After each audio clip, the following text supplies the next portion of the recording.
shock and mourning after the worst mass shooting in recent U.S. history. The massacre in Las Vegas has once again reignited America's debate over firearms. I'm Andrea Sankey, and today's Newsmaker is U.S. gun laws. From the 32nd floor of a Vegas Strip hotel, he fired indiscriminately on a packed crowd with an automatic rifle. 64-year-old Stephen Paddock managed to stockpile a large cache of weapons in his Mandalay Bay hotel room, from where he opened fire on thousands of people at an outdoor concert below. As quickly as police reacted to what was happening, they couldn't stop the gunman from killing dozens and injuring hundreds more. This was by no means the first mass shooting in recent U.S. history, but it was the worst. And again, it brings the controversial issue of U.S. gun control laws into focus. We'll debate that in a minute, but first, Natalie Pohonen takes us through what happened in Las Vegas, Nevada.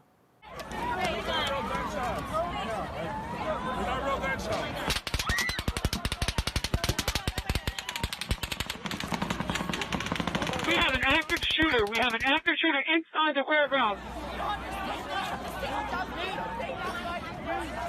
We're going to get trampled if we don't go. Control, that is correct. Shots fired from Mandalay Bay. There's many people down. Stage left.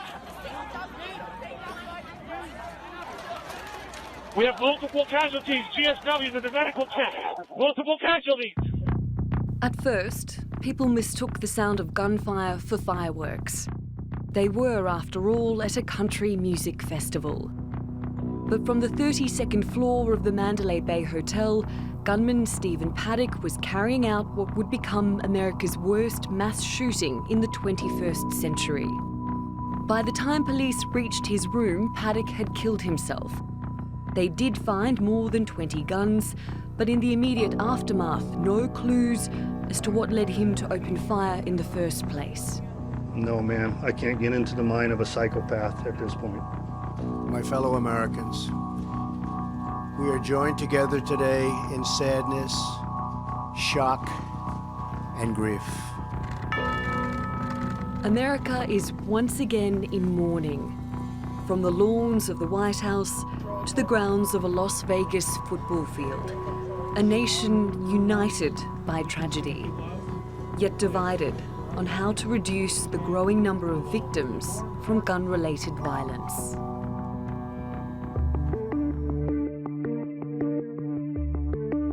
In 1996, the United Kingdom and Australia each experienced the terror of a shooting massacre. It seems unreal. I can't even understand anyone doing anything like this. The attacks changed the gun ownership debate in those countries. Both governments introduced stricter gun laws, and there was even a gun buyback scheme for banned weapons. 2 decades on, the American Journal of Medicine published a study about violent death in the US. It found the gun-related murder rate in America was 25 times higher than many other high-income nations, including the United Kingdom and Australia. Statistics aside, there is another striking difference between the countries. The US is home to arguably the most powerful gun lobby on the planet, the National Rifle Association. It is an avid defender of the Second Amendment, which grants Americans the constitutional right to bear arms. It's also been the major political advocate for encouraging gun ownership and greater access for citizens to purchase weapons. That's a position that hasn't changed, even as the title of worst mass shooting passes from one massacre to the next. Natalie Pohonen, The Newsmakers. Joining me now from Washington is John Lott. He is the president of the Crime Prevention Research Center and author of The War on Guns, Arming Yourself Against Gun Control Lies. And with me here in the studio is Borzu Dragahi. He is a senior editor at BuzzFeed News. Thanks so much, both, for joining us on the Newsmakers. Let me start where our report actually left off. Why is it that when the UK and Australia had one gun massacre, gun laws were immediately amended to save lives, yet the US has had multiple massacres and gun laws remain unchanged. John Lott, I'll let you field that first. Well, look, much of the rest of Europe has similar laws to what the UK has. You know, in France, you can't even own a semi-automatic rifle, and yet you look at the mass public shootings that have occurred there. In 1 year, 2015, they had 532 casualties from mass public shootings. That's more than occurred for mass public shootings in the United States over the entire 8 years of the Obama presidency. Are you saying mass shooting casualties are higher in France? It's clear that they have. I'm not sure these statistics are at all correct. France. Go ahead. If you use the FBI definition of mass public shootings, which traditionally has been 4 or more people killed in a public place, not as part of something like a gang fight or some other type of crime, but where it's like this Las Vegas attack or the ones at the concert hall in France where they're just trying to go and kill people. So you're comparing apples to apples on this. In fact, Europe has had as high or higher rates of casualties from mass public shootings than the United States has, whether you go back but from Mr. Lott, 1970 the people to the who perpetrated these crimes in France, for example, were using illegal guns. They had obtained guns illegally. Right. In the United States, these are legal gun owners that perpetrate these crimes. Well, 2 things. One is the fact that it was illegal didn't stop all those mass public shootings from occurring in France. You're right. They keep on using machine guns. Semi-automatic guns aren't even allowed in France, but yet somehow these guys were able to get a hold of machine guns, and that's true in Belgium, it's true in other places. And of course, during the 70s, 80s, and 90s, you'd have groups like Black September and the Biner Meinhof gang that would go into airports and discos and other places with machine guns and kill lots of people. And so if you look at the overall period of time, again, whether it's during the Obama administration or longer. Now, the big thing here is that despite U.S. regulations, this is the first time that we've had a mass public shooting involving a machine gun in the United States. Okay, but I mean, let me ask Borzu then, because the argument here always is that bad guys in Europe or around the rest of the world. You asked a very good question at the beginning, and I think we should get at it. Why, and that was not answered, and that we should try to answer. Why have these mass casualties events in other parts of the world? Hold on 1 second, you spoke. Why have they provoked responses and public responses in all these other countries and have basically brought upon government changes in those countries and not in the U.S.? I think there's several reasons, but I think the main reason is that despite public pressure and public opinion repeatedly from the public demanding more gun control, the U.S. government is captured. It is basically corrupted by the gun lobby, and this is something that has to be addressed, something that has to be looked at, has been manipulated by the gun lobby, has been paid off by the gun lobby. If you look at the amount of money that the gun lobby pours into the political campaigns of pro-gun politicians, it's extraordinary. And in addition to that, there's the sort of threat that if you take on a popular anti-gun position or pro-regulation position, you will face a primary challenger that will defeat you in these elections. So basically, they've manipulated the political system in order to be able to sell these weapons, much as the same way a generation ago the tobacco industry captured the U.S. government. Okay, Mr. Lott, let me just break down your argument then to say that you believe bad guys will get their hands on guns anyway, regardless of what the legislation is, so there is no need to change laws. Well, I think it's actually even worse than that in many cases, but I just want to make it clear, the reason why I was bringing up the comparison there was to show what many people believe, and that's the point that you're raising now, that these laws may either do no good or may actually do harm. So one of the laws that we have in the United States is you have guns banned from certain areas, and yet what you find time after time is these mass killers, not in this case, but very frequently go after places where they know victims can't defend themselves. You have statements, we have diaries and other things where these people have explicitly made these types of claims. But I also just want to briefly address the person on the other side's comments about money. If you look at the amount of money that Michael Bloomberg, who's a big gun control advocate, donated to federal elections over the last 2 election cycles, he donated over $48 million. Yeah, but not on a single During that issue. same period over of time, many the NRA different issues, spent because on he has all a federal races multifaceted agenda that you know was- politicians like that. It's not only- explicitly about gun control. It was only to people. It was only to people that agreed with him on the gun issue. I let you speak. Only to people that agreed with him on the gun issue got the money. By contrast, the NRA spent $2.1 million. If you look at state legislative races, Bloomberg outspends the NRA many times even more than that. He outspends the NRA and all the other pro-self-defense groups by 7.5 to 1 on television ads. That is from Advertising Age. Okay. And I'm happy to send you a link afterwards. Yes, I would actually like to and you look can at go to that. opensecrets.org to see what the donations were. I'd like to move on to another issue, specifically about this tragic mass shooting. Some people are saying that this will be the tragedy that actually finally changes minds. And we have, for instance, Caleb Keeter, who is a country music guitarist who performed just before Jason Aldean took the stage. He tweeted this: "I've been a proponent of the Second Amendment my entire life until the events of last night.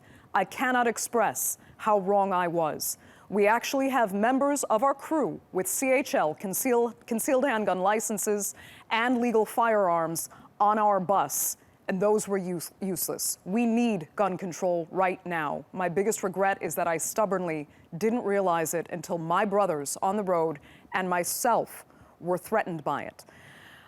Borzu, do you think this opinion is a one-off or will prove rare, or do you think that this actually is changing the tide of public opinion in America? I think it just doesn't matter anymore what public opinion in America is on certain issues, on many issues. I think that the U.S. government is completely dysfunctional right now. I call it the American fitna at this point, what's happening in the U.S., what's happening in Washington.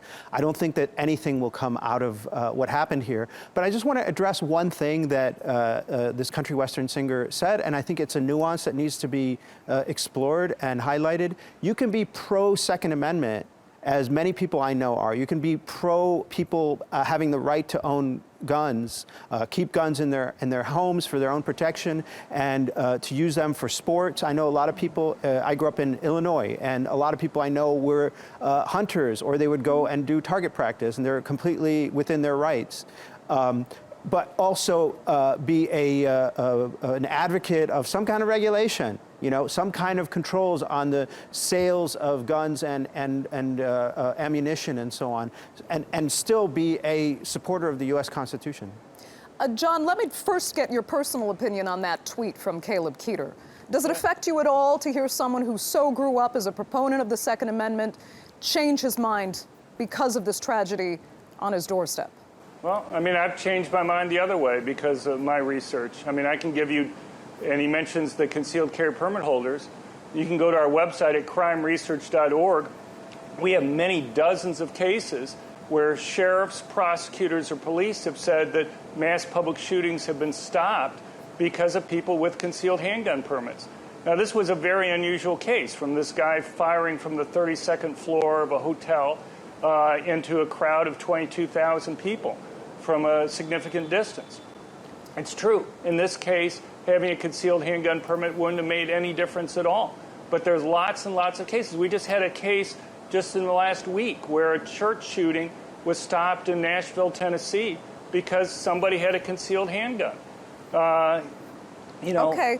These types of cases usually don't get much more than local news coverage. There are some nuances here, then, in that perhaps there's an argument to be made for handgun possession, but when assault rifles, for example, can still be obtained by ordinary citizens just because they don't have a criminal record, then maybe you have a problem. One of the arguments against you is that guns have changed. Physically, guns have changed. They are no longer the muskets that existed when these laws were originally written in the United States.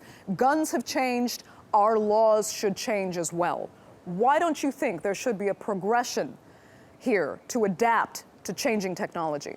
Well, look, this is the first mass public shooting in the United States that involved a machine gun. As I mentioned, you have lots of cases in Europe involving machine guns. At least at this point in time, it appears that he illegally obtained the gun. There's very substantial criminal penalties that are already imposed on people if they were to go and illegally obtain a machine gun that's there. You know, when you talk about normally when people use the term assault weapon or military style type weapon, people think of machine guns. They think of these fully automatic guns. But in fact, they just look like that on the outside. The inside guts of them is the same as any semi-automatic hunting rifle. Now, if you want to ban all semi-automatic guns, then let's have that discussion.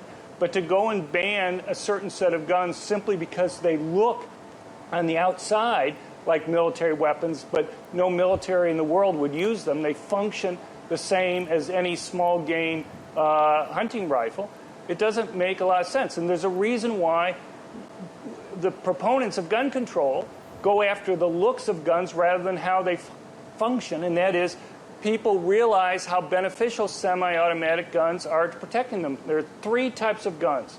There's manually loaded guns. You fire the gun. You have to physically put a bullet in the chamber again yourself. Semi-automatic, you fire a bullet, it automatically reloads. You pull the trigger once, one bullet comes out, it reloads. And then you have machine guns where you pull the trigger, and as long as it's depressed, you have many bullets coming out. These semi-automatic guns, if I have multiple people attacking me, or I miss on my first shot, people may not have the luxury, when the police aren't there to protect them, to be able to go and take the time to manually reload another bullet in the chamber. Okay. I just don't think I don't think that many Americans, and I think that many Americans would agree with this position, that it's not unreasonable to, at the very least, impose the same kind of restrictions on gun ownership, which is, it should be a privilege, that we impose on drivers.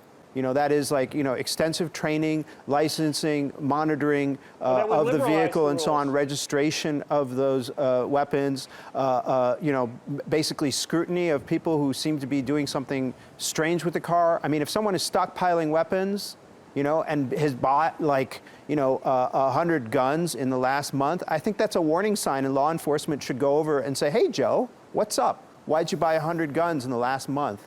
I think that's just, in this age with the terrorism everywhere and war everywhere and guns everywhere, I think it's reasonable to scrutinize gun ownership the same way we would scrutinize a car ownership.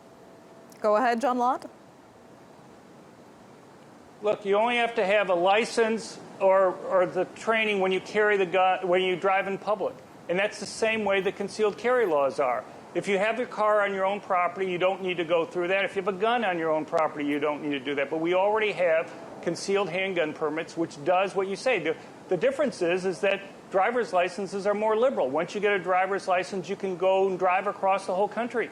You're not allowed to do that with a concealed carry permit because there are lots of states like New York or Illinois or California that stop you from being able to do that. So if you want to make them similar, fine, but that would actually liberalize the laws and make it so that concealed carry permit holders would have more rights than they have currently, which is the reciprocity bill that's before Congress right now. Mr. Lott, if another similar massive gun attack takes place next week in the United States that claims more innocent lives, will you budge at all on your position? Or is this the position that gun lobbyists in the United States will take in perpetuity? Well, I don't know what gun lobbyists are going to do. I'm a researcher. I've been an academic most of my adult life. And as I say, I've changed my views on guns because of the research showing how many times people on net benefit from having guns for protection. Look, I mean, it'd be great if the police were there all the time to protect people, but they're not. The police almost always arrive on the crime scene after the crimes occurred. And there's a reason why the overwhelming majority of police support either gun ownership, private gun ownership, or they support concealed carry laws. The problem that you have with a lot of these gun control laws is people were talking about different gun control laws before they even knew any of the facts. So yesterday morning, within hours of the attack, you had people talking about, well, we just need to have certain types of background checks. Well, it turns out it wouldn't have stopped the attack. Okay. You had after the Alexandria shooting when a Bernie Sanders supporter went after the Republican congressman, you had people like Terry McAuliffe, the Democratic governor from Virginia, going down a whole list of gun control laws that he said would stop those attacks. Well, it turns out that the guy bought his guns in Illinois, which already had all the laws that he was saying we needed to have. And the same thing was true with President Obama. President Obama kept on talking about a particular types of background checks, and it wouldn't have stopped one of the mass public shootings during his administration. That's the problem with the people who are pushing the gun control. They don't actually engage John, in what would have stopped those attacks that they're talking about. We just have a few seconds left, and I want to give Borzu a quick final word. Well, I mean, it's a horrible thing that has happened, and the bottom line is that there's too many guns in the United States, too many weapons. There's too few restrictions on getting those weapons. We didn't even talk about gun fairs and how people buy these weapons at gun fairs and circumvent some of the processes here. We didn't talk about online and all these other markets for weapons. And this is a big problem right now. And the public is on board with greater regulations and greater scrutiny that are short of out-and-out bans of any kinds of weapons. Okay, Borzu, I'll let you have the last word. I'd like to thank you and John Lott so much for joining us from Washington, D.C. there on the Newsmakers.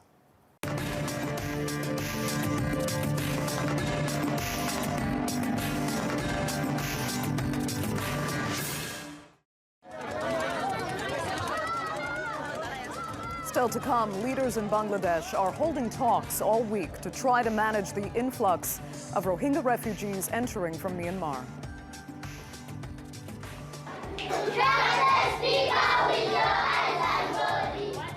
And the UN says schools around the world are failing more than 600 million children. We'll discuss the findings of a new report on global education standards.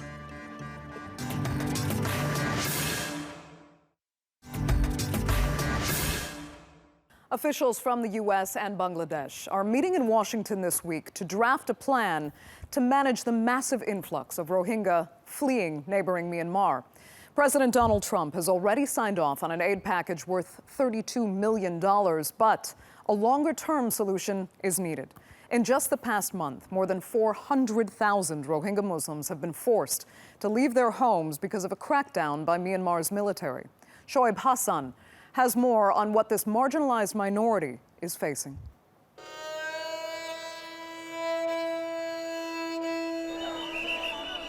This is the only sanctuary the Rohingya have. But even here in Bangladesh, their status is unclear. Top government officials say those fleeing violence in Myanmar are welcome for the time being. But they also insist the Rohingya must return to Myanmar as soon as possible, and have refused to call them refugees. That's at odds with the UN. The stories that we have heard of the violence are horrifying, are devastating. And what I know is that they are more than enough to justify us defining these people as refugees, and therefore deserving of international protection. But the UN insists that it's a difficult situation for Bangladesh. Bangladeshis have been very generous, but individuals cannot address this need. Even the Bangladeshi government cannot address this need. So we need money from the world community. And leading that call is Bangladesh's Prime Minister Sheikh Hasina Wajid.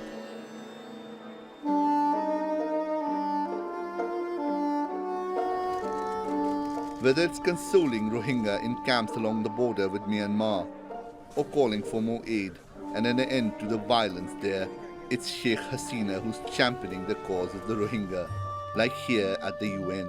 Rohingya সমস্যার স্থায়ী সমাধানে দ্রুত কার্যকর উদ্যোগ গ্রহণের জন্য আমি জাতিসংঘ এবং আন্তর্জাতিক সম্প্রদায়কে আহ্বান জানাচ্ছি।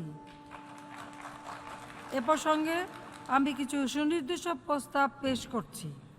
প্রথমত, অনতিবিলম্বে এবং চিরতরে মিয়ানমারের সহিংসতা ও জাতিগত নিধন নিঃশর্তে বন্ধ করা। চতুর্থত, রাখাইন রাজ্য হতে জোরপূর্বক বিতাড়িত সকল রোহিঙ্গাকে মিয়ানমারে তার নিজ ঘরবাড়িতে প্রত্যাবর্তন ও ও পুনর্বাসন নিশ্চিত করা। Myanmar's foreign minister says his country has now agreed to repatriate the displaced, even as refugees stream across the border. It's a proposal many Rohingya see as insincere and again raises questions about Bangladesh's ability to bear their burden. Shoaib Hassan, the Newsmakers. And I'm joined now from Dhaka by Abdul Rashid. He is a retired Major General of Bangladesh's army who leads the Institute of Conflict Law and Development Studies. From Frankfurt, we have Naysan Win, who's a Rohingya activist and blogger. And joining us from Geneva is Dunya Aslam Khan. She's a communications officer for the UNHCR. Thanks all so much for joining us. Let me just begin with that last line in the report you just heard. Myanmar authorities now say they're looking to repatriate hundreds of thousands of Rohingya refugees. Do you see first, Abdur Rashid, that statement as sincere? In fact, there is a lot of doubt because the mechanism has not been worked out. They did put some condition that they must have some documents of their residency in Myanmar. As we see the conditions of the refugees, they have come and saved their life. Their plight was very serious. So how could they produce all those documents? That's a question need to be solved. I'm sure that a joint working group is supposed to be formed and they will find out some modalities. But still, we see even yesterday about 5,000 refugees have come. Villages are still burning. So in that case, their sincerity is always questionable. It is in question as well because Rohingyas now ask what they go back to. But still, on that point, Dunya Aslam Khan, do you expect Myanmar to eventually have to make this effort to repatriate these refugees? And will they leave the verification of their refugee status up to either Bangladesh or the international community? Right now, we are talking about longer-term solutions, which means whether or not refugees can return to Myanmar. But we are in a situation, and you have heard Filippo Grandi and Antonio Guterres both saying that this is the biggest refugee emergency of recent times. 500,000 people displaced in a month's time. So we need to look at the immediate, midterm, and then long-term planning. Immediately, we need to provide them life-saving assistance and support because refugees outflow or the influx has not stopped yet. We are still receiving reports of more people. Yes, I mean, the number has dropped down, but we still are receiving reports of more people crossing the border and taking refuge and safety in Bangladesh. But for repatriation, UNHCR stance is really clear because we are a UN-mandated refugee agency, and across the globe we have huge programs of voluntary repatriation, which we have been facilitating. For example, the one we are facilitating in Pakistan and Iran has been on since 2002 for Afghan refugees. So for us, the basic principle of return is all the returns should be voluntary, in safety and dignity, and above all, people should be given the choice to make an informed decision about when and where are they returning. If the prospect of their reintegration back home are bleak, the question is, are we really talking about solutions? Because taking refugees from one displacement category into another displacement is not really a solution. The solution is all the conditions should be put in place for successful reintegration of refugees back in Rakhine State. Okay, Naysan Win, I'm just going to first ask you as well, if you see the latest statement from the Foreign Minister of Myanmar as sincere, do you expect Myanmar to actually repatriate the refugees it now says it will? There are about 400,000 refugees in Bangladesh since 1991.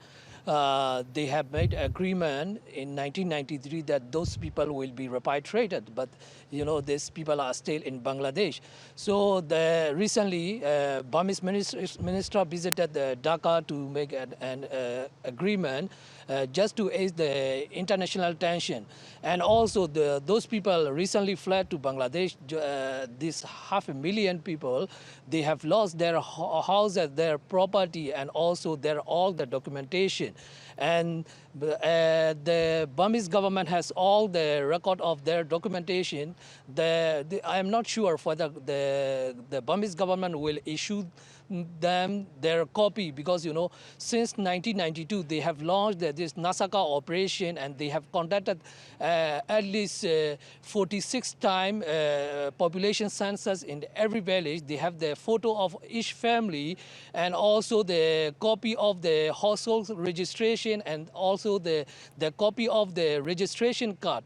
So I am not sure the government will issue them back. And also the government can say that these people are not fled from our country. So there will be the government has to be honest if they really want to repatriate all those people. Let's assume, just for this instance, that the Myanmarese government is sincere in this pledge, and that they allow either the United Nations or Bangladesh to verify the refugee status of hundreds of thousands of Rohingya. What would you insist be established in Myanmar to make it safe for the Rohingya people to actually go back and remain protected in their home state? We demand a safe zone, because these people are normally they are persecuting every day. There is no day without torture, harassment, arrest, and the sexual abuse. I have been documenting all these things past 16 years. So they have to assure that these people will not be persecuted again, and they will be protected by the law, because the law is just protecting the Buddhist people. There is no law for this Rohingya Muslim at all. So, and also their original places. They have to go back to their original places, because since 2012, the former president Thein Sein is planning to put all those people into the concentration camp. The people, about 160,000 in Sittwe, are in the concentration camp for more than 5 years now. Okay. Abdul Rashid, how likely do you think it is that safe zones could even be established in Myanmar to protect those refugees that may be repatriated? Yeah, that's right. That's a question of Bangladesh, and Bangladesh has submitted a proposal in this line. That is because Bangladesh has accommodated 500,000 new refugees and 500,000 old refugees. It's a big number. So they thought it's a long-term process, as somebody is thinking that it cannot be solved in overnight. So these people can be taken back in their territory under the UN supervision and can be sheltered over there, and then find the political process and given their rights. This is one. But at this moment, the most important issues we cannot neglect. That is one, the implementation of Kofi Annan's report, because that report contains giving some rights like citizenship and other rights, removing the restrictions. So that should be done. So we are focusing on that point one. A second thing, yes, world cannot ignore the crime against the humanity which has been done by their military. So that cannot be ignored. So that has to be brought into justice in some way or others. And the so these issues we have to solve together, not in isolation, one only sending them back and putting them in a confinement or concentration camp. That will not solve the problem. And Bangladesh is very focused. So this time, a different look has been taken to solve this problem. Right. And the United States has already, it must be noted, demanded that there is prosecution of Myanmar's military who may have committed these human rights abuses against the Rohingya. But I want to turn back to this issue of safe zones. And let me ask Dunya Aslam Khan, in order to establish those safe zones, it's most likely that UN troops will have to be on the ground to make sure that these refugees and repatriated refugees are fully protected in Rakhine State. To what lengths do you think the UN would be willing to go to genuinely protect them?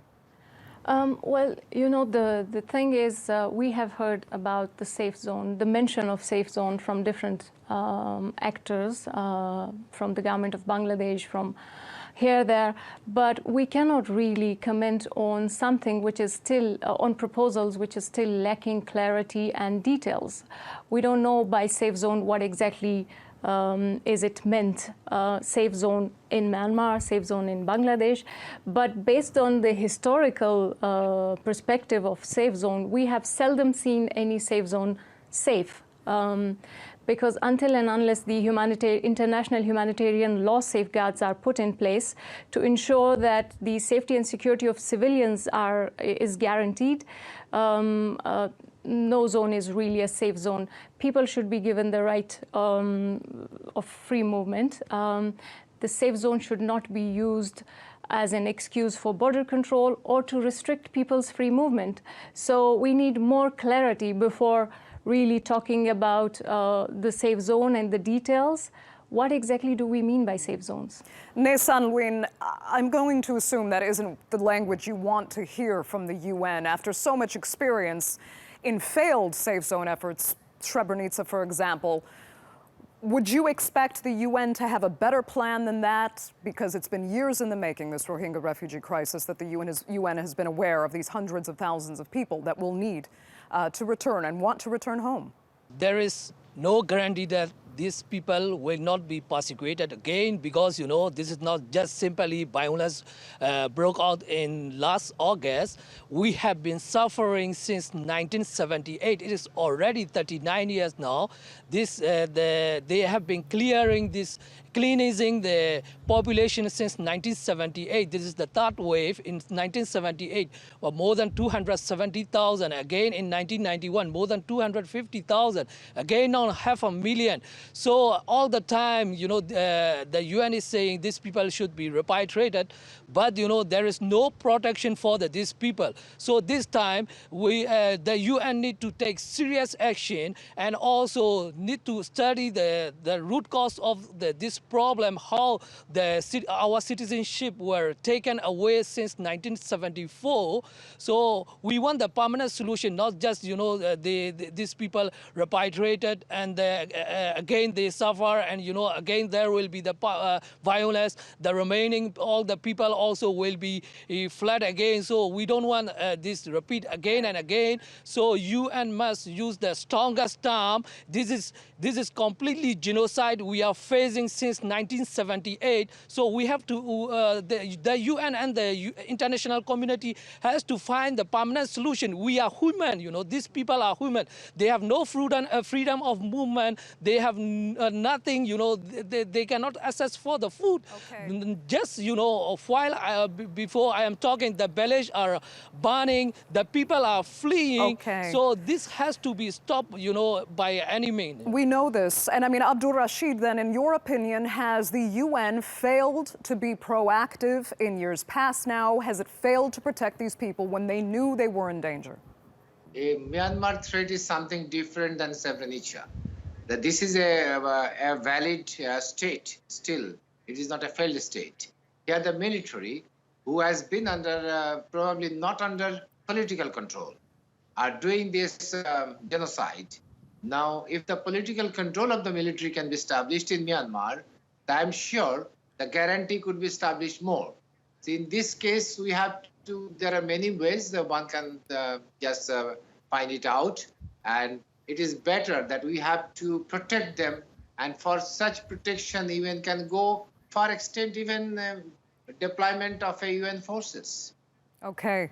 Dunia Aslam Khan, let me ask you about an issue that many people have complained about, and that is the hypocrisy here in some of the leadership in neighboring states now. The Rohingya have faced persecution in Myanmar for decades, yet every time a neighboring country was faced with their plight, the Rohingya civilians were actually rejected, and not gently so. We saw Malaysia send boatloads of refugees back. We saw Bangladesh say not long ago that this was not their problem, and then violently try to stop them when they wanted to cross the border initially from Myanmar into Bangladesh. Now it seems their leadership has stepped up. But is this a continual problem whereby no one will take responsibility, no one will do the right thing by humanity until the international spotlight is firmly set on an issue? This is a very important question. At a time when we are seeing unprecedented number of people being displaced globally, we are talking about 65 million people forcefully uprooted, and the highest number of displaced people since World War II. But unfortunately, as the numbers grow high, we have seen xenophobia, feeling of xenophobia, the anti-refugee sentiment, anti-migrant sentiment on rise at the same time. But what we need is, you spoke about Bangladesh, but I must acknowledge that during this emergency, the first respondent to the needs of Rohingya refugees were the government and people of Bangladesh. Ordinary people were trucking aid, clothes, hot meal, and distributing to the people. But the scale of displacement is high, is huge.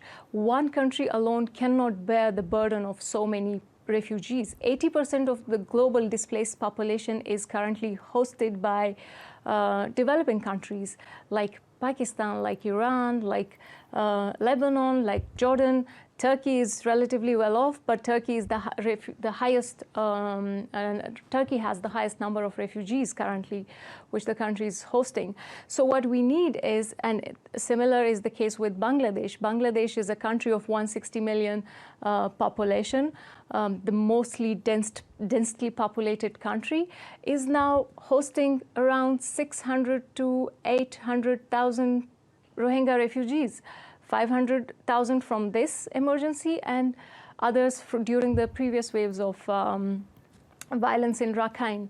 So what we need is more regional solidarity and more support for the government and people who are hosting refugees to continue in order to continue or to keep the momentum of this support on. It's really important for international community to look into the needs of host communities as well as refugee communities. Okay. In any country like Bangladesh or Pakistan or Iran, we have seen that the countries have not strong economies, but they are providing security, safety, shelter to refugees. So it's important to continue supporting the host communities. Neysan Lewin, I can see you agree, but I want to ask you personally how optimistic you are about the action that the international community can actually take when you have countries as powerful as China, Russia, and India backing the military action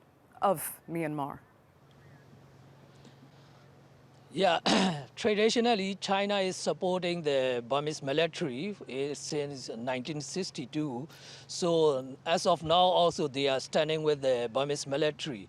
And the Russia also, they are mostly interested on selling the weapon to the Burmese military, and also they are training the Burmese military. So that is the reason they are taking side with the Burmese military. But like India, some of the people, the public is supporting us. There are also anti-Muslim media are talking against the Rohingya people, they have made the hashtag Rohingya terror expose, fund the Burmese government, make the propaganda that, Hindu were killed by the Assad militant. So actually this was not by the Assad, those were killed by the Burmese military and the Rakhine extremists. They are making the propaganda. Like, I have my blog, Facebook page. This is banned by the Indian cyber. In India, the people cannot access. I have posted the analysis on my blog about this Hindu killing. So the Indian government is at the Burmese side, but still there are a lot of countries they are supporting our cause. I think there should be, the US is calling for the global arms embargo. Every country should support this, and also there is Maldives. They have held the trade ties. So, and also the other country, they can downgrade the diplomatic relation, because what I really want, for the permanent solution, all the international community must strongly pressure the Burmese government to stop this violence and restore the citizenship right of the Rohingya people. Okay, Naesan Win. I will give you the last word. I'd like to thank all three of our panelists, Abdul Rashid, Naesan Win, and Dunya Aslam Khan, so much for joining us on this edition of the Newsmakers.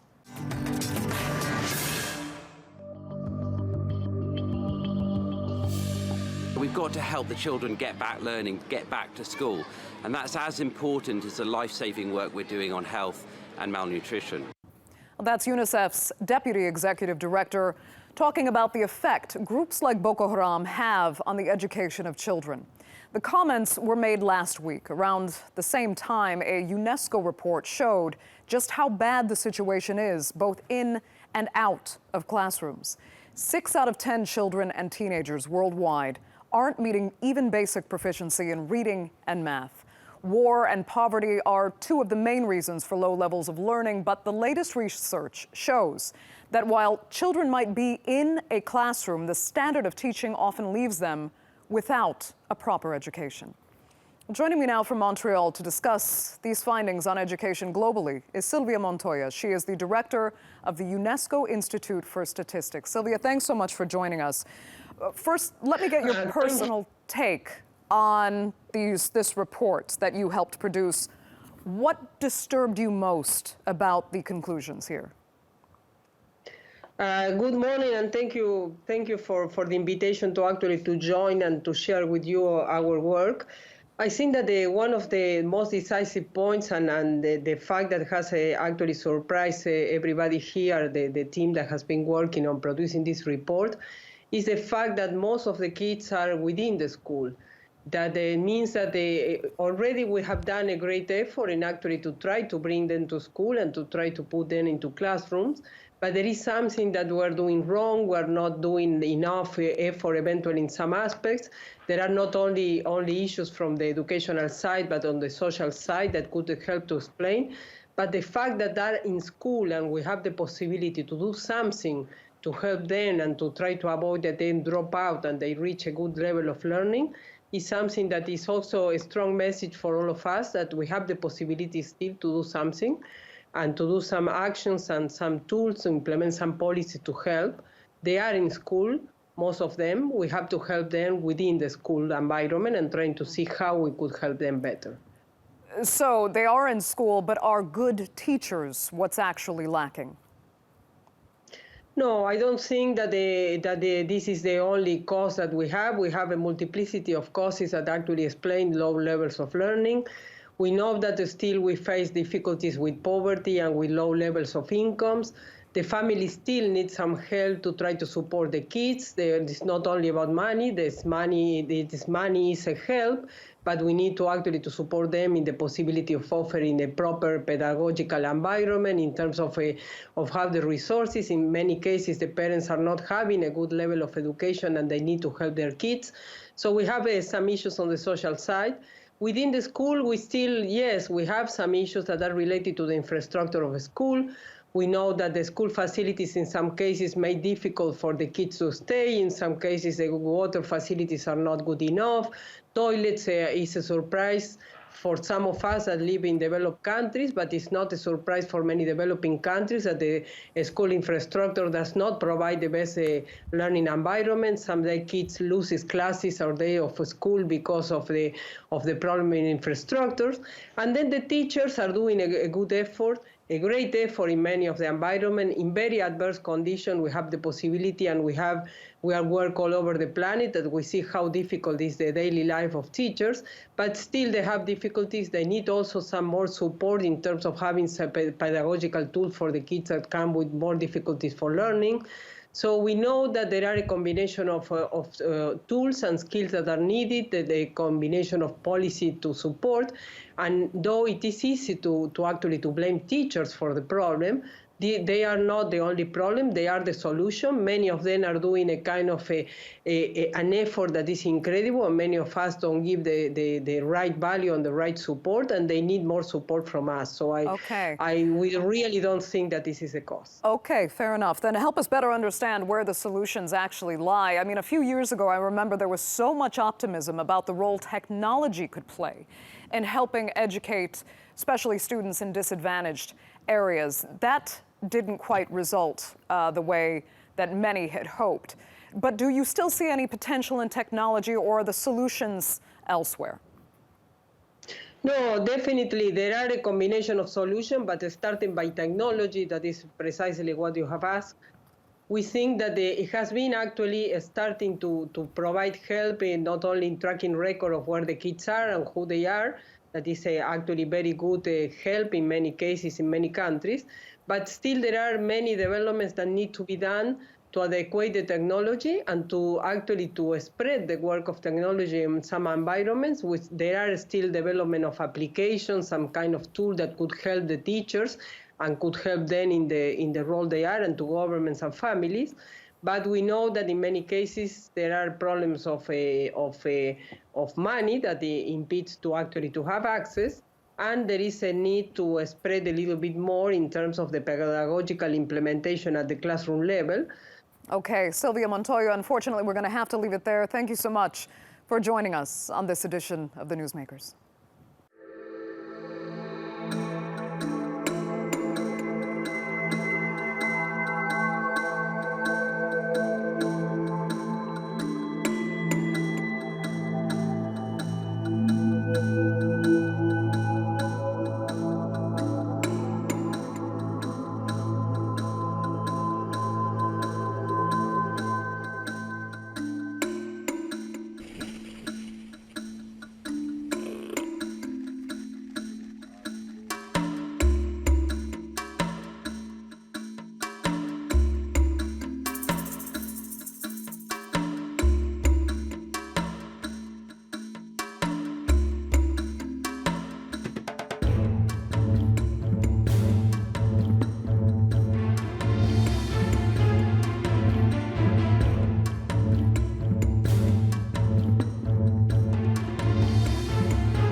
That's all for this edition of the Newsmakers with me, Andrea Sankey. Remember to check out more of our stories on YouTube, Facebook, and Twitter. Remember to like, follow, and subscribe. Until then, thanks for watching. Goodbye.